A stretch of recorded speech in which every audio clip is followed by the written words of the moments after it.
আসসালামু আলাইকুম viewers, welcome back to my channel. আশা করি সবাই ভালো আছেন। চলে এলাম নতুন একটি ব্লগ নিয়ে আপনাদের কাছে। আজকে আপনাদের সাথে শেয়ার করতে যাচ্ছি আমার চাঁদপুরের জার্নি।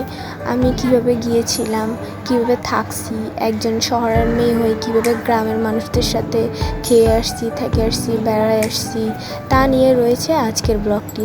সো চট্টগ্রাম থেকে চাঁদপুরে ট্রেনে করে যাইতে মিনিমাম 5 থেকে 6 ঘন্টা লেগে থাকে।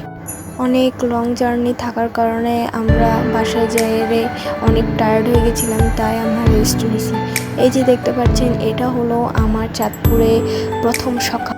আমার পার্সোনালি অনেক সুন্দর লাগছে সব কিছুই, আশেপাশের গাছপালা, এই যে পুকুর পাড়, দেন আবার পুকুরের মধ্যে হাঁস ভাসছে, মুরগি বা পুকুরের মধ্যে মাছ। আমার থেকে কেন জানি অনেক ভালো লাগছে।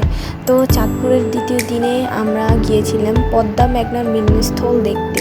আমরা বিকালবেলা করে বের হয়েছিলাম, তারপরও যাইতে যাইতে আমাদের সন্ধ্যা পার হয়ে গেছিলো, যার কারণে খুব বেশি ভিডিও করা হয়নি। এই যে দেখেন, আমরা সবাই মিলে এখন রেডি, সিএনজিতে উঠে এখন আমরা যাব। তার মধ্যে আমার হাজব্যান্ড এবং ওর ভাই মিলে আমার সাথে মজা নিচ্ছে, যে বলতেছে তুমি সবসময় ভিডিও করতে থাকো, সব কিছু ভিডিও করতে থাকো। হ্যাঁ, এইগুলো নিয়ে ওনাদের মধ্যে হাসি মশকারি হচ্ছিল। সো আমরা যাইতে যাইতে দেখতে পাই সেখানে একটা নদী। তো আমি আমার হাজব্যান্ডকে জিজ্ঞেস করছি নদীটির নামটা কি। সো নদীটির নামটা আমাকে যখন বলে আমি কিন্তু অনেক হাসি। নদীটির নাম হলো ডাকাতিয়া নদী।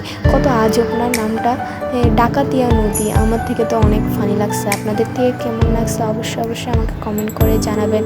সো দেখতে পাচ্ছেন এই নদীটি নাকি পদ্মা মেঘনার সাথেই যায়, মিলছে এখান থেকে নিয়ে, খুবই বড় নাকি নদীটি।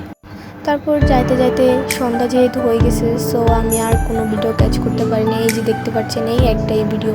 সো আজকের জন্য এটুকুই। ভালো থাকবেন, সুস্থ থাকবেন, আল্লাহ হাফেজ।